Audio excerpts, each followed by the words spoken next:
Hallelujah. Merry Christmas. Let's pray. Father, we gonna thank you, God, for this beautiful day and new breath of life that you are giving us, Lord. Father, we honor you. Thank you so much, Lord, for giving us all this opportunity to come together to worship you. Father, we continue to offer you our lives. Give us your message, Lord. Give us your divine wisdom and knowledge. Tapno maawatan mi apo dagitoy da nga saom.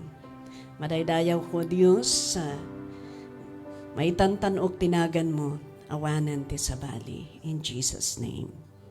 Amen. Hallelujah. Praise the Lord. Let us sit down. Praise God. Malapit ng December. January. Malapit na tayo sa 2026. Praise the Lord. We are so happy because malakas pa rin tayo. Malakas pa rin tayo at nagtatrabaho pa rin tayo. Yeah? And we are so happy because ingana tatada tayo pa lang ditoy. Amen? Until this time, we are still here, working, fit to work. Yeah. We can dance before the Lord. I always remember my sister. Paki kwayo man day ta electric fan ta. Alaan na nga iti attention day ta ag kuti-kuti nga kwa. Yan. Okay. Good. I always remember my sister. Sabi niya, saan kayo mag-Christmas? Sabi niya sa aking mga kapatid. Pero kahit mag-Christmas kayo, hindi ako makapunta dahil hindi rin ako makakain. Dahil siya po ay naka-tube. Yeah? That's why I always say, we agyaman tayo ti apo ti pigsa ng ipapain na. Yeah? Salon at tayo, pigsa tayo, because we can move, we can eat what we like, and we can dance for the Lord, we can sing for the Lord. Yeah. Dahil kung makita natin na yung maraming mga tao na gusto din nilang gawin pero hindi nila magawa. Why? Because yung physical situation nila. Yeah? Okay, so this morning, I would like us to open our Bible in Revelation chapter 3 verse 2. Can we just read that? Sabi niya dito, wake up! Baka may nakatulog dyan. Baka may nakatulog pa dyan. Wake up! Yung mga iba, dahil malamig, kahit day off nila, imbis na papunta sa simbahan, tulog. No? So, gigisingin ko kayo ngayon kung may nakatulog pa dyan na nag-o-online. No? Wake up! Strengthen what remains and is about to die. For I have not found your deeds complete in the sight of my God. Ayan. So there are things that we need to complete. Kailangan kumpletuhin natin. Okay, so wake up, strengthen what remains and is about to die. I would like to get the word remains. No? Kung remain, manatili sa Tagalog. Tilukano, anya? Agtalinaad. Okay?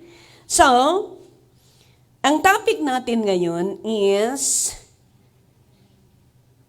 the service, yan, service that remains in us believers.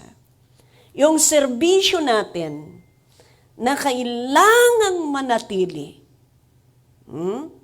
Kailangang manatili. Serbisyo natin sa Panginoon na kailangang manatili sa ating buhay bilang nananampalataya sa Panginoon. Okay? So, ito po ang mga bagay-bagay na kailangan. Of course, hindi lahat na nakasulat dito, but I will just give you 4 this morning. Okay. Umunaon-unay, number 1 is our love for worship. Yung talagang manatili sana sa buhay natin bilang isang nananampalataya, yung pagmamahal natin sa pagpupuri sa Panginoon. Yeah? Pero itong klase ng pagpupuri, mababasa natin sa John chapter 4. Yeah? In John chapter 4, verse 23 to 24. Sabi niya dito, "Yet a time is coming, and has now come, when the true worshipers will worship the Father and the Spirit and in truth. For they are the kind of worshipers the Father seeks." So, yung tunay na pagpupuri sa Panginoon, yan ang hinahanap ng ating Diyos. Yeah? Sabi niya, "Yet time is coming, and has now come, when the true," yung tunay, "worshipers will worship the Father and His Spirit and in truth." Espiritu kan ti kinapudno. Because there are people who are worshiping the Lord only by their lips. Pero ang hinahanap ni Lord, yung espiritu at katotohanan. Ibig sabihin, yung nanggaling sa puso. Nanggaling sa puso na tunay na pagpupuri sa Panginoon. Amen? Yan. Adagamin ni tagdaydayaw nga, nakatagay ngagpayso ti ima ng sabsabali ti panpanunutan na. Namamasyal yung mga isipan. Nagpupuri. Kumakanta. Pero, iba ang isipan. Pero sabi niya dito, worship the Father in spirit and in truth. For they are the kind, you see they are the kind of worshipers the Father seeks. Isuda dagiti tattao nga birbirukan ni Apo Dios. Dagi isuda jay klasin ti agdaydayaw nga birbirukan ni Apo Dios. Yung nanggagaling sa puso. Yeah? Nanggagaling. Napakinggan ko yung, may meeting kami kagabi, when is that? Thursday evening with the bishops and our tatang bishop. Yeah? Sabi niya, yung nagpupuri lang daw sa isipan is false worship. Pero yung nagpupuri sa katotohanan mula sa puso, yan yung tunay na worship. Yan. In James chapter 24, yeah. Sabi niya, God is a spirit, and His worshipers must worship in spirit and in truth. Yan. So gayam nga, haan nga jay human thinking ti panagdayaw. Kailangan nga talagang espiritu dahil si Lord ay espiritu. Bakit doon kailangan doon sa puso nanggagaling yung pag-worship, hindi dito. Okay, makikita natin yan. Tingnan natin, can you include this please? I think I did not include this. 2 Corinthians chapter 1 verse 22.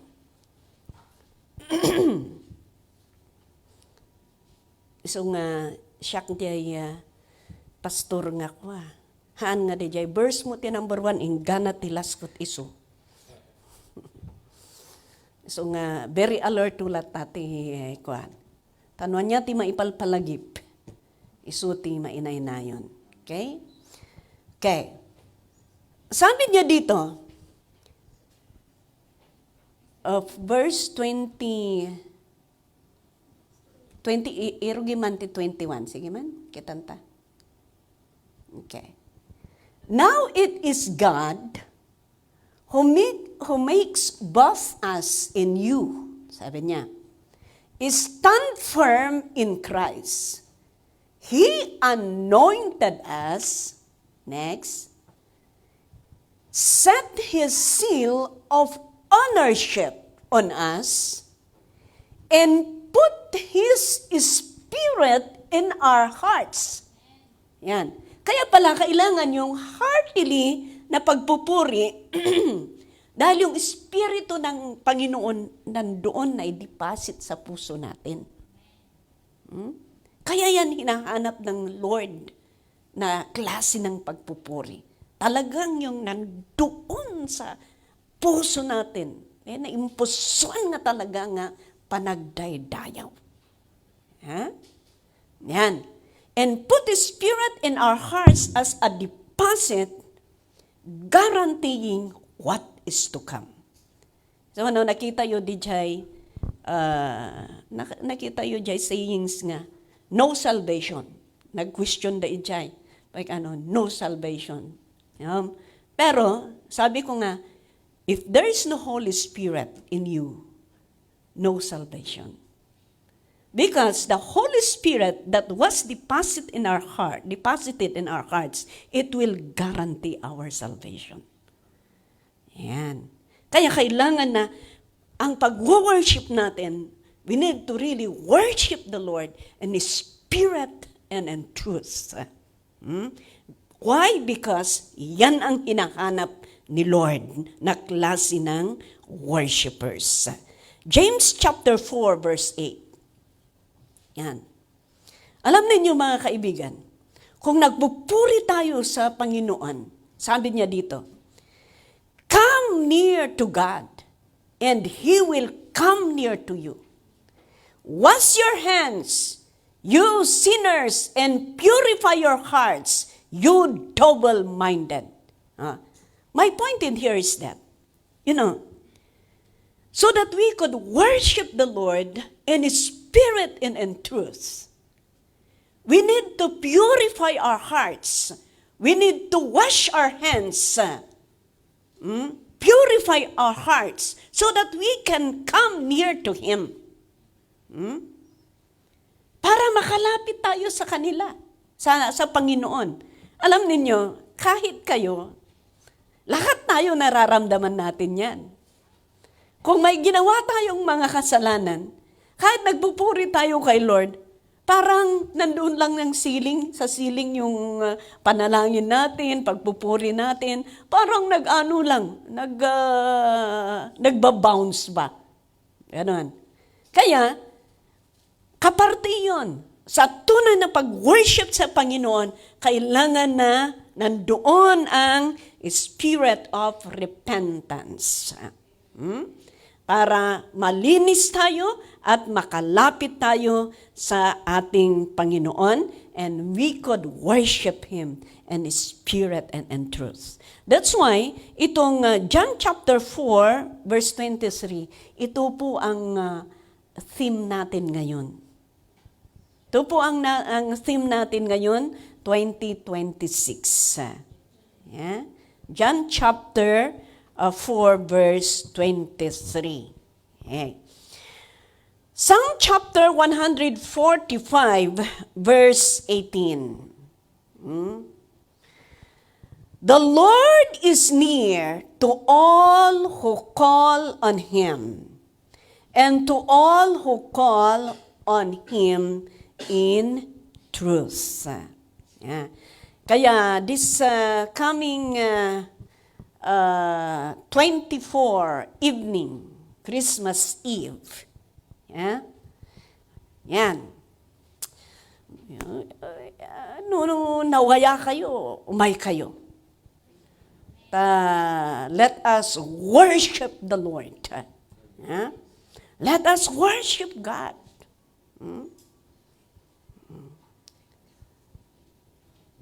And I believe that if we call upon Him, God will listen to us. Amen? Kaya, umay kayo, nawaya kayo, tagdayaw tayo ti Apo. The Espiritu kantikin na pudno. And let the power of God will come down and work in us. Kat nagtrabaho ni Apo Diyos nun, unag tayo.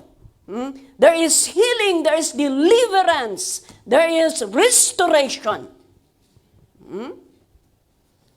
So nga kasjayon ti healing kwa tayo tata.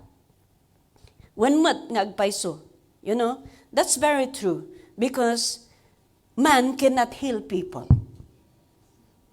God can heal people. That's why if the Spirit of God, if the power of God is in there is healing that is happening. Di karkarupi man nagdayaw tayo. May ayaw ni Apo Diyos, iparukpok na, iti presensya na. Kaya healing crusade ang nangyayari na ngayon. Let us do also healing crusade. Hallelujah. We could also do that. We could worship God in the Spirit and in truth. The Spirit of God will move in our lives. Amen? Kaya, non-stop imbis nga worship explosion, let us do it a healing crusade. Hallelujah. Praise the Lord. So nga, umay kayo. And I would ask also the music, Pastora Dominga and all the music to coordinate. Number 2, iso nga daytoy, iti maysa nga, ito ang isang dapat na manatili sa puso natin. Yung pagmamahal natin sa pag-worship sa ating Panginoon. Number 2, okay? Number 2 is our love for the Word of God. Yung pagmamahal natin sa salita ng Panginoon. Kaya kahit mag-iba ang taon, kahit magbagong taon, magre-remain pa rin yung pagmamahal natin sa pag-worship, pagmamahal natin sa salita ng Panginoon. Amen? Okay, in John chapter 8 verse 12, anong sabi doon? John chapter 8 verse 12, sabi niya dito, when Jesus spoke again to the people, He said, I am the light of the world. Whoever follows me will never walk in darkness, but will have the light of life. Yan. I am the light of the world. Kaya ganun din ang mga anak ng Panginoon. If we love the Word of God, we love Jesus. If Jesus is the light, the followers also is the light. At sabi niya dito, will never walk in darkness. Yeah. Kaya, always love the word of the Lord. Why? Ito po ang nagbibigay ng liwanag sa atin. Kung wala yung salita ng Panginoon, wala. We are living in darkness. If we are living in darkness, we don't know our direction. Yeah? Hindi natin alam ang direction natin. You will just imagine yung isang tao na lumalakad sa kadiliman. Hindi niya makita kung ano ang direction niya. Hindi niya makita kung may binabangga siya o wala. Hindi niya makita kung talagang yung dinadaanan niya ay tunay na daan o hindi.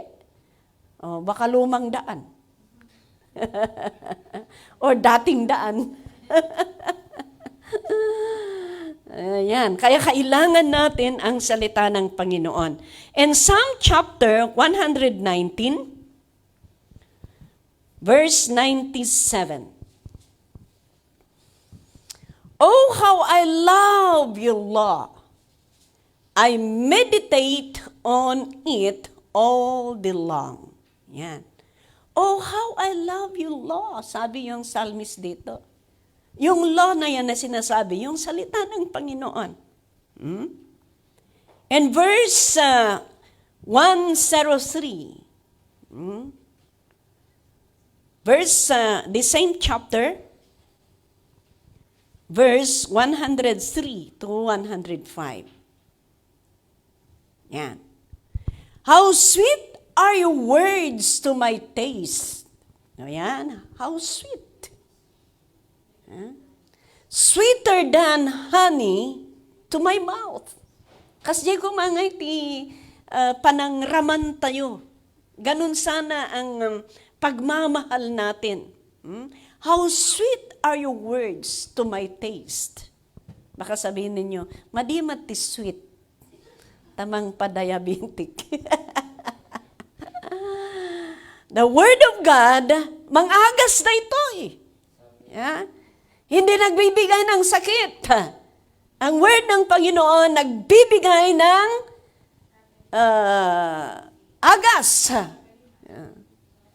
Ano? Kagalingan. Sweeter than honey to my mouth. Yan. Next verse. I gain understanding from your precepts. Therefore, I hate every wrong path. You see? Pakisungbat man jay pakisungbat man. Ibagam nga dakti pulpito. Please. So, makita natin dito, we could understand in here that we gain understanding from the word of the Lord. That's why we could hate wrong paths. Kaya, kung mahalin mo ang salita ng Panginoon, magigain mo ang understanding, yung understanding mo sa salita ng Panginoon, nagbibigay ng kalakasan sa iyo para you hate wrong. Yan. Para ma-overcome mo, para ayawan mo yung hindi tama. Kaya napakaganda po, ang salita ng Panginoon na nai-deposit sa atin, nagbibigay ng understanding, nagbibigay ng wisdom para malabanan natin yung mga kasamaan. Yan. Kaya napaka-importante ang makinig sa salita ng ating Panginoon. In verse 5, your word is a lamp to my feet and a light for my path. You see? Ang salita mo ang ilawan ng aking paa and a light to my path. Yan ang ilawan sa aking dinadaanan. Kaya ang salita ng Panginoon is lamp. Kaya kung walang ilaw, sabi ko nga, kung walang ilaw, hindi mo makita ang direction mo. Kung walang ilaw, hindi mo alam, baka may mababangga ka. Kung walang ilaw, hindi mo alam, baka may snake. Kung walang ilaw, baka matutumba ka or maiabot ka. Yeah? That's why, ilaw ay napaka-importante. At sabi niya dito, your word is a lamp to my feet and a light for my path. Kaya sabi ko, pangalawa na dapat mag-remain sa buhay natin is love for the word of God. Yeah? Kaya kailangan magbasa tayo. Sino nang nakabasa ng the whole Bible na? Magtatanong ako mula noong sinabi ko kung may nakabasa na. 1 year na, may nakabasa na. Hindi ninyo nauunawaan? Pero maganda, hindi natin maunawaan lahat, but at least may nauunawaan, may hindi. But as you go on, God will reveal to you. Or as you listen and going forth in serving the Lord, kagaya ngayon, kung nakikinig kayo, kung hindi ninyo naunawaan noon, habang napapakinggan ninyo, ay ganun pala ang ibig sabihin. Ganon. Kailangang magbasa tayo. Kailangang makinig tayo. Alam ninyo mga kaibigan, ganito yan. Ang salita ng Panginoon, nagbibigay ng kagalakan sa puso. Direction, sabi niya. Kaya, ganito, kung wala kang napakinggan at wala kang nabasa, pagdating ng kaguluhan, problema sa buhay, walang maibabalik sa'yo na pwede mong pagbitinan. Kapitan. Ganon.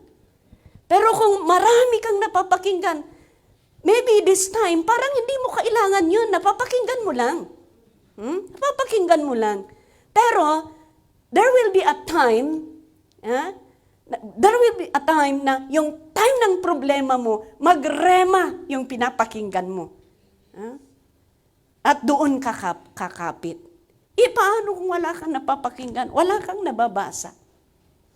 Wala kang ibang takbuhan. Sarili mo lang. Kaya dahil hindi mo kaya, ano ang mangyayari? Shock na lang. Ganun na lang. Patayin mo lang ang sarili mo. Ganun lang. Dahil yan ang kagustuhan ng kaaway.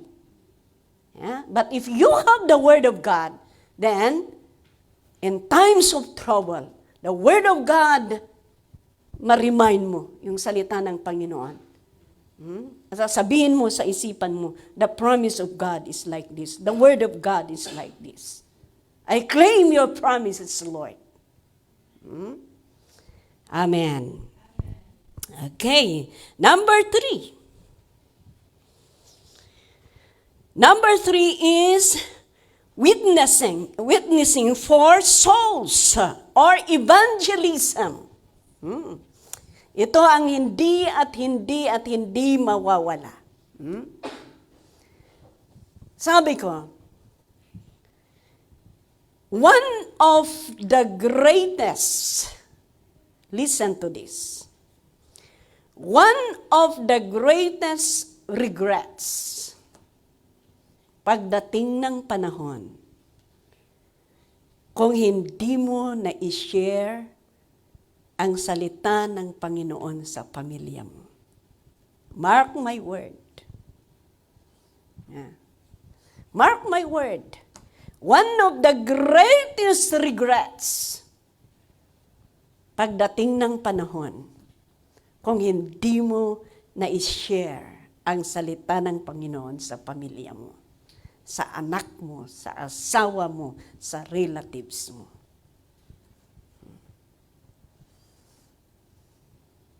Apay. Kunadan to. O di mula inbaga kanya, ni Jesus nga isut ayat, inaldaw nga tawagan dak. Amumet nga mapukawat, ngem di mulain baga ni Jesus. Yeah? Tawag ka nga tawag. Video ka nga video.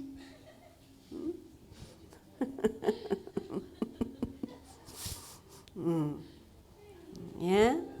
So nga, datayo nga agaw-awid, no? Agaw-awid tayo. It's good to hold a thanksgiving. Yeah? Thanksgiving. And ask your family to come. Your relatives. Yung kaarubam. Yeah? Mamin ano lang mat ita may isang baboy. When urehan nga may isang baboy, kagpalingki tagpansit ka. Anaya? Kaya ganun. Yan. Ito at ito ang hindi mawawala sana sa buhay natin. Matthew chapter 5 verse 14 to 16. You are the light of the world. A city on a hill cannot be hidden. Next verse. Neither do people light lamp and put it under a bowl. Instead, they put it on its stand and it gives light to everyone in the house. Yan ito nang sinasabi ko eh. We are the light. Apay kayat mo, agbibiyag ka jay light, kat agbibiyag damot jay darkness. Yeah. That's why we allow ourselves to be a blessing to them so that they could see the light also. Haan tayo nga, example, tayo nga taga-Cordillera. Kasano nga makasilaw tayo? Paano tayo makakailaw sa mga lulo natin, lula natin? Tapos, kasi, pag uwi natin, sabi yung lulo natin, sinmangpat kagayang apok. Ako na. Ay kat apay awan ayati iparaman mo dita. Nada. Unuhan, for example. Ada ti lulo mo, dati kabsat mo nga, inmun una nga natay. Kat awan ka. Diba? No, minsan kat, ay, masapol, agparti ka. Sikala ang ti awan, hindi kwan. Naawan ni tatang mo, ano, kabsat mo, kasyay. Gaputakan mo nga kayat nga pasaktan ni lulam, kanilulom, wana nga rod ko namon. So diyay, kasano ka nga makasilaw? Ginmatang ka nga ro, ginmatang kan ti Jean, ginmatang kan ti kwa. Kasla di jay ka anak akot. Barbaro gamin piman nga namati ni nagawid. Ay na, da kagayam, apo ka. Ay, adati appetizer dito ako. Gumatang kan ati agas ko. Kuna, sabali ka ati agas nga ibagbagana. Ti agas gam nga ibagbagana ko siya alak. Kapumot na dahi tiubing katanaw na yung amo. Aban, sige garod lola. Aawanan. Kas ano ka pa dita nga makasilaw. Iso nga delikado na iti agaw-awid nga. Iso nga ko na kanya na ala. Oray inaramid mo dahi ta. Ay kat nasapol nga agpamatured ka. Dumakdakkel ka to no agawid kan to manen. Ay, ang kabawian dahi tayo naramid mo. Kunam to nga, ay lola, yangay, respetoan da kayo, ay ayatan da kayo, ngam. Iso nga, i-share ko da ito'y naamuak nga, tunay nga gamang, kunam to ka ni lulam. Kunam. Share ko da ito'y natagpuak nga, tunay nga gamang. So nga, han ka ko mga masaksaktan da. Pasat na da ito'y panagayat ko ken ka. Pas mo na ishiran, kas jay lola. Ngam kayat kamat nga bendisyonan, tapno dat paggatang mo ti kapim. Kasadyay. O di at least. Hallelujah. Yan, agbalin tayo ang silaw. Kadagiti pampamilya tayo. Amen? Adajay ko na nga action speak louder than words. Yan. Nagiti aramid tayo. 2 Thessalonica chapter 1 verse 8 to 9. Basahan tayo man. 2 Thessalonica. Yan. Bakit kailangan natin na i-share yung salita ng Panginoon? Ito kasi ang delikado eh. Yeah? Sabi niya dito, sa verse na ito, He will punish those who do not know God. Tingnan ninyo. And do not obey the gospel of our Lord Jesus Christ. They will be punished with everlasting destruction and shut out from the presence of the Lord and from the majesty of His power. Tingnan ninyo. Kaya kailangan natin ipaalam ang salita ng Panginoon sa mga mahal natin sa buhay para makilala nila ang salita ni Lord. Alam ninyo kung bakit? Sabi niya dito, He will punish those who do not know God. Kaya walang excuse dito. Hindi natin sabihin na, ay, nagamin nga amo. Hindi niya kasi alam ang salita ng Panginoon. That's why we teach them. We win them for Christ. Evangelism, our mission. That is our mission. Not only for our family, but sa lahat. Sabi niya, go to all the nations. Ayan, kaya Pastora Glenda and Sister Annie went to Laos. Yeah? Parahan nga mailaos-lausan. Yan. Na-establish ang work ni Lord sa Thailand, sa Cambodia. Yeah? Mayroon din tayo sa Vietnam, pero malapit lang sa Laos, pero nalaos-lausan. Ngayon, hindi na nalausan. Yeah? Walang direct flight na pupunta doon. Walang direct flight.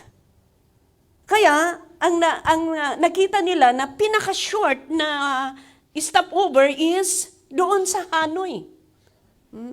17 hours. 17 hours na stopover doon. Kasi sa iba, 21 hours, more than pa. Ganon, walang direct flight. But we need to do. Ngayon, kasalukuyan ang war ng Thailand and Cambodia. It's just nearby. Asideg, oray din napan kami.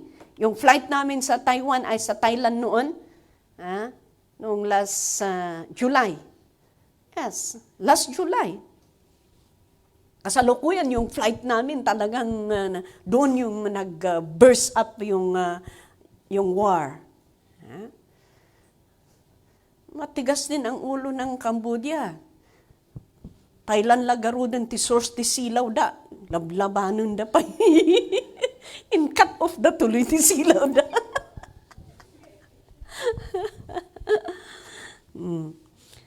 That's why we need to evangelize. We thank the Lord because Laos kat kwa, underdeveloped ba? Developing kwalata. Permi nga kwan. Awan pa iti 7-Eleven ijay Yes, when we went there, biro kami 7-Eleven, awan. Sentro pa it's the capital. Capital of Laos is Vientiane. Sentro mismo diyan apanan mi. Uray 7-Eleven, awan. Yan ngay local nga kwada. Yeah.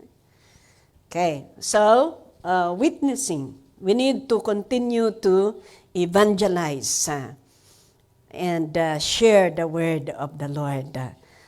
Amen. So no agawid kayo, planuan nyo. Yeah? Planuan nyo. Mamamingsan kayo nga agawid. Yeah? Mamamingsan kayo nga agawid. So that, pagbalik ninyo dito, hindi kayo nakukonsensya. Hindi kayo nakukonsensya. If you don't know how to share the word of God to your family, then you hold a thanksgiving and ask someone to share the word of God to your family.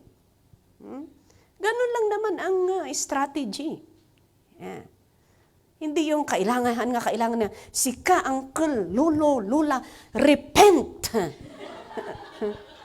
Otherwise, you will go to hell. Loko na baka, awan apin na naawan da kan Alam ninyo, ganito yan.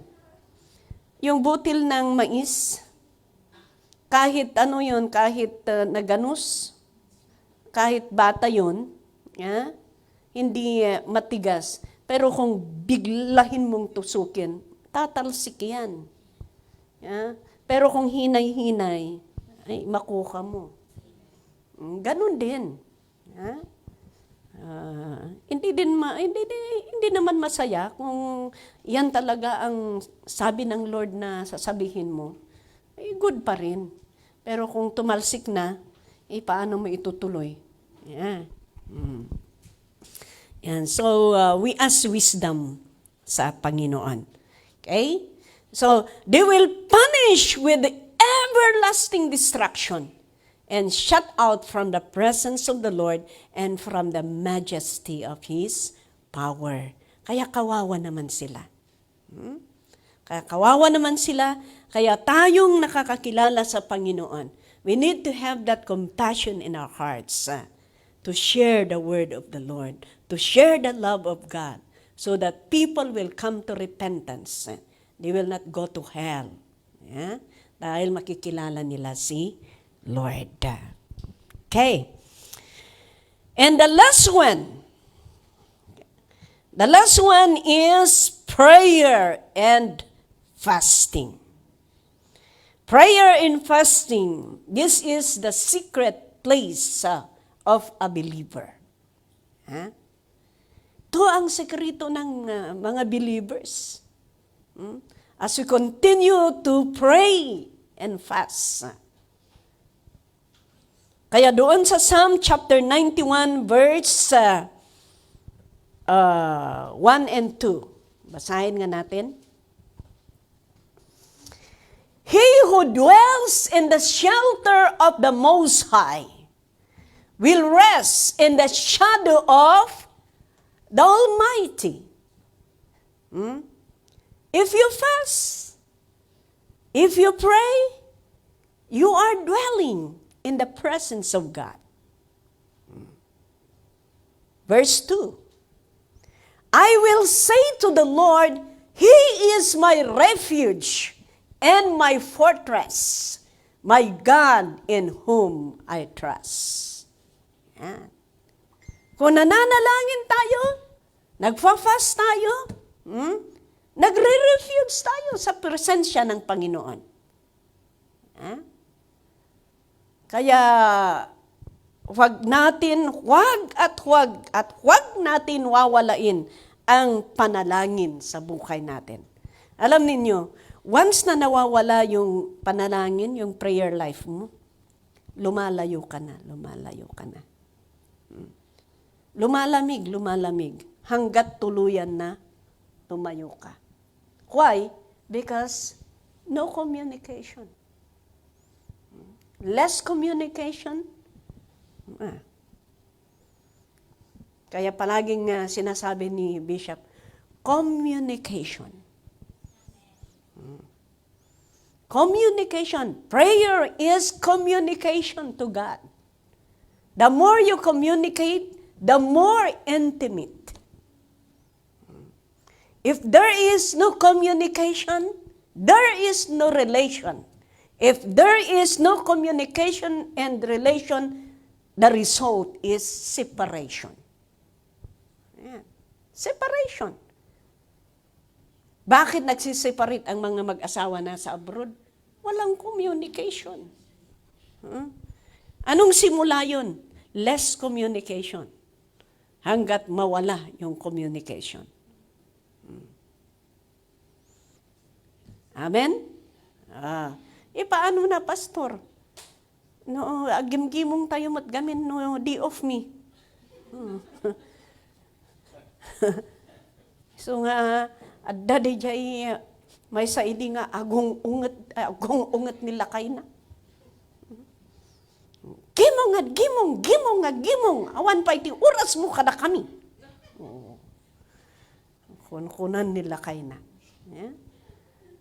Amuyo. Kaday ta. Triangle kuan ngay? Kasla triangle love nga kunada. Love triangle. Si Lord. Pero ganito, daanin natin sa positive. Triangle. Tama? Si Jesus dito. Ikaw dito. Salakay mo dito. Ganon. Okay. Ang mangyari is ganito. The more na lumapit ka sa Panginoon, at yung lakay mo, the more na lumapit din sa Panginoon. Di ba? Nananaro yung distance. Yeah. Nananaro yung distance. Kaya, ang napakanganda, lumapit ka kay Lord, lumapit din kay Lord. Malayo itong distance. But as you go and you're focused to the Lord, nananaro yung distance. Ganon. And you are secure. Yeah? Kasi nagaganon yan eh. Pero, tingnan ninyo, kung kayo lang ang lumalapit na dalawa, malayo yung distance. Pero kung lumalapit kayo dalawa kay Lord, tingnan ninyo. Di ba lumapit yung distance dito? Ganon. Kaya dapat lang talagang paglapit sa Panginoon ang gawin sana yung mag-asawa, lalong-lalo naman sa mga Kristiyanong mag-asawa. Dapat mas lalo kayong oray pa'y basit di communication nyo. Basta di communication nyo kani Apo Diyos. God will bind your relation. Ganon. Si Lord ang katriangle natin. Amen? Hindi si Juan or si Juana. Yeah. Okay, ganon. So, prayer. Wag at wag. May problema man. May kaguluhan man. Yeah? Ano man ang sitwasyon, ang napakagandang opisina, isumbong kay Lord. Hindi yung isumbong mo sa kung sino-sino. Sumbong mo kay Lord. Hindi isumbong kay Tulfo. Or sino pa, no? Hindi naman masama kung kuwan. Pero this time, wala na. Lumalabas na ang katotohanan. Okay? God is exposing everything. That's why let's continue to pray for our nation. Okay? Wala tayong magawa, pero may magagawa si Lord. Yeah. Acts chapter, verse 11.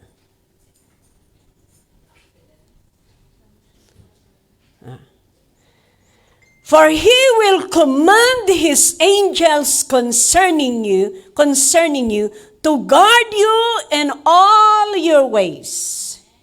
You see? If you focus on God, if you are busy sa Kanya, sabi niya, He will command His angels concerning your needs. Yeah? Busy ka lang sa Kanya. He will command His angels, and the angels, through Jesus Christ, makita natin dito, sa pamamagitan ng command niya, God mamit ang pangangailangan natin. Siya ang mag-command. Walang imposible sa Kanya eh. Maging busy ka lang sa Kanya. Ang hinahanap ni Lord is yung intimate na relationship natin. Yung intimate na communication natin sa Panginoon. And He will command His angels concerning you to guard you in all your ways. Kasangay di siya ko. No iso na kumaday ta, anda kayo to niya nga duwa. For example, you are busy with Him. Yeah?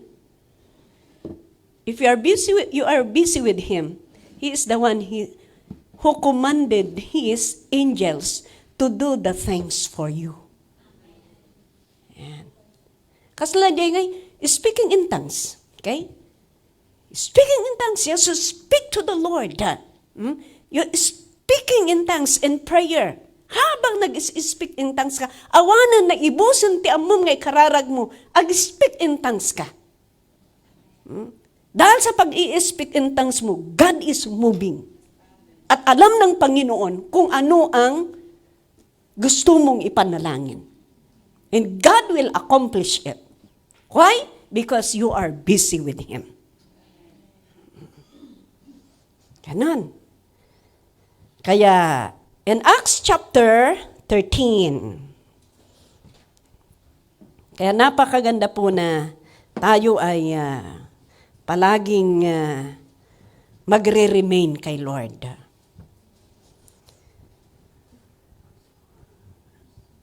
Acts chapter 13, verse 1 to 3. Basahan tayo mandihay.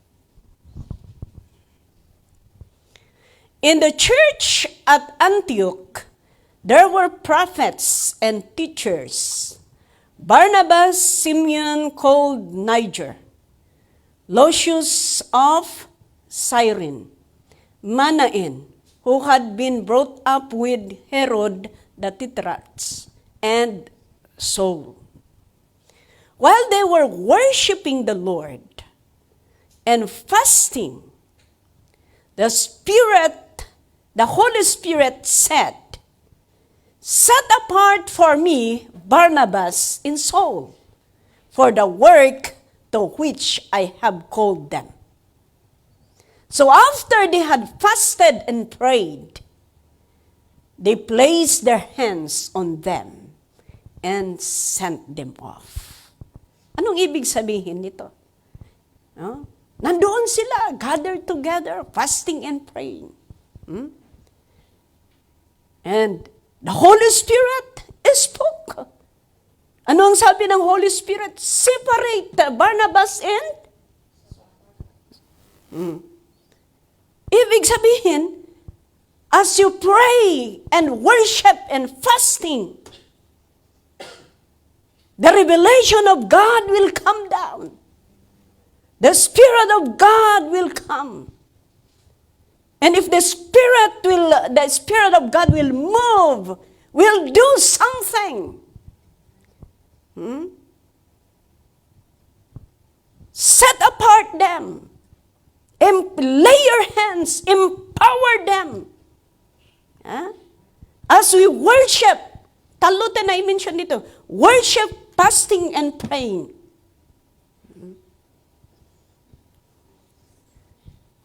Yan. The revelation of God will come down. The power of God will come down. Why? Because the Spirit of God will move. Hallelujah. Kaya napakaganda po na, kaya nga sabi ko, let's do it. Sa December, Christmas Eve, kailan yun? Wednesday? This coming Wednesday? Oh yan, this coming Wednesday. Imbis na worship explosion natin, let's magbabad tayo sa presensya ng Panginoon. Babad tayo sa presensya ng Panginoon. And I believe that God will work. Why? No maayo ni Apo Diyos, parokpok natin Espiritu na. Hallelujah. So, in conclusion, can you flash the all? Okay? In conclusion, makita natin dito na ang mga serbisyo natin, believers na dapat magre-remain kahit magbago ang taon. Yeah? Let's continue to remain in this service para sa ating Panginoon. Number 1 is, sabi natin, our love for worship. Tayo nga maumumang worship.